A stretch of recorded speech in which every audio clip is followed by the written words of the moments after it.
from maybe a brief introduction of yourselves and what particularly are you interested about the future of Africa, obviously including the interest of countries like Namibia? Well, I've been involved in Africa my whole career, though 35 years, and this is the current president, new president is a good friend of mine, and wanted me to come for the inauguration, and I was excited about it. I'd never been to Namibia before, so I was excited about coming to Namibia. Beautiful country, tremendous people. So I work on all issues in Africa. I lobby or advocate for Africa from Washington, D.C., and so for me, this is really a tremendous opportunity to see a new country and to see a great country and a great people. So I'm here. I'm excited to be here. Thank you. Mr. Gaye? I'm from Senegal. Yeah. It seems very far away from here. It's a French-speaking country, yet it is a country that has played a key role in promoting Namibia's independence. During the war, many liberation fighters had carried Senegalese passports, and we were proud to be part of this struggle. As far as I'm concerned, I'm passionate about Africa, and that's what I've been doing for years.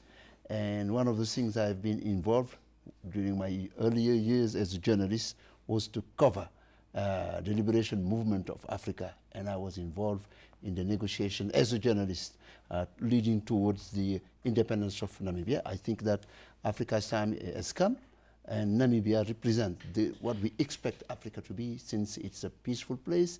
It is undergoing democratic transition.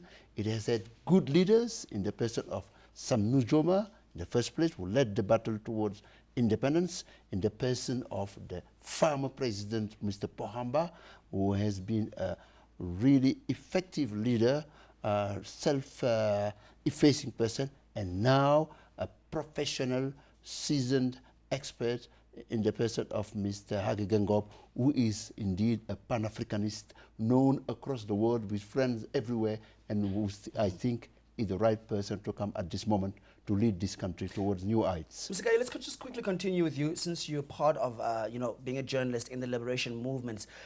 Give us a sense of the movement that's taken place on the continent ever since, the colonial times to right now. We're talking about a lot of intersections in terms of health, in terms of identity, in terms of, acquisition of resources. So Africa's dealing with so much. What is the way forward? What are your predictions? Where do we come from, and what direction are we moving towards? Of course, now we are going through a very interesting period where people like the traditional Afro-pessimists no longer talk about Africa in pessimistic terms. They've become the new Afro-euphorists. If you recall, in the year 2000, in May 2000, The Economist, the famous newspaper, wrote a piece called Africa, the Hopeless Continent. In 2011, December, the same magazine wrote another piece saying, it's Africa rising time. Okay, so this is a good moment that we should grab as Africans in order to avoid that.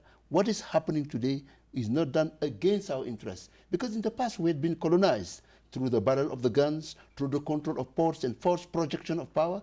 Now people can control us easily by getting access to our resources, by using people who are not working for the interests of Africa.